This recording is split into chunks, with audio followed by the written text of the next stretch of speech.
শিকার তত মেয়েরা বাড়ছে। মেয়েরা নিজেদের স্বামীর সাথে, নিজেদের বাবার সাথে, নিজেদের বাসায় কোনোভাবেই সেফ না, নিরাপদ না।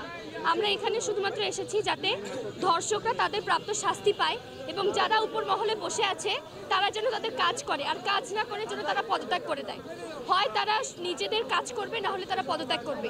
নিজেদের জায়গা আমরা কোনোভাবেই আমরা আজকে সেফ না।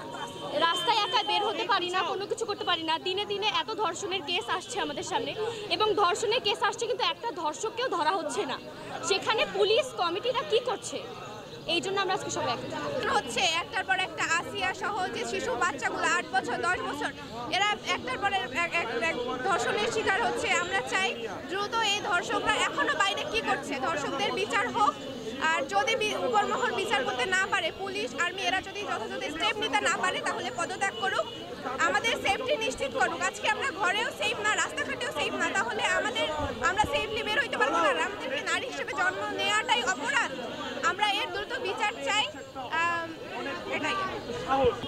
আমরা এখানে দাঁড়িয়ে আছি সারা বাংলাদেশে অব্যাহতভাবে যেভাবে নারী শিশু ধর্ষণের শিকার হচ্ছে, নির্যাতনের শিকার হচ্ছে, নিপীড়নের শিকার হচ্ছে, বুলিংয়ের শিকার হচ্ছে, তার প্রতিবাদে আমরা রংপুরবাসী, রংপুরের যারা আমরা শিক্ষার্থী রয়েছি, আমরা তার প্রতিবাদে আজকে এই মশাল মিছিলে অংশগ্রহণ করেছি। এবং আমরা এই মশাল মিছিল থেকে স্পষ্ট বার্তা দিতে চাই, যারা এই ধর্ষণের ঘটনার সাথে যুক্ত রয়েছে অবিলম্বে তাদেরকে দৃষ্টান্তমূলক শাস্তি দিতে হবে এবং তাদেরকে ফাঁসি দিতে হবে।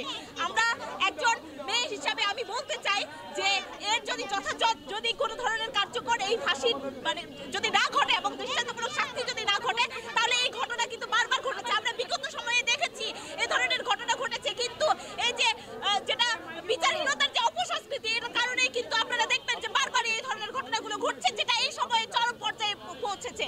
তার প্রতিবাদে আমরা এখানে দাঁড়িয়েছি। সম্মানিত শিক্ষার্থী, কয়েক বছর ধরে ধারাবাহিকভাবে ধর্ষণ হয়ে এসেছে, বিচারের দাবি উঠেছে, কিন্তু বিচার আর হয়নি। আমরা আশা রাখি অন্তর্বর্তীকালীন সরকার একটি দৃষ্টান্ত স্থাপন করবে।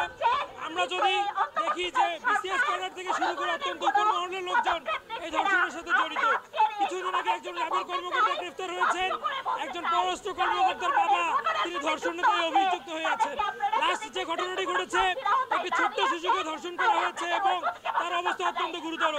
আমরা ছাত্র জনতার তীব্র নিন্দা এবং প্রতিবাদ জানাচ্ছি এবং দাবি রাখছি দ্রুততম সময়ে এদের গ্রেফতার করুন এবং শুধু গ্রেফতার না, জনসম্মুখে শাস্তি নিশ্চিত করুন।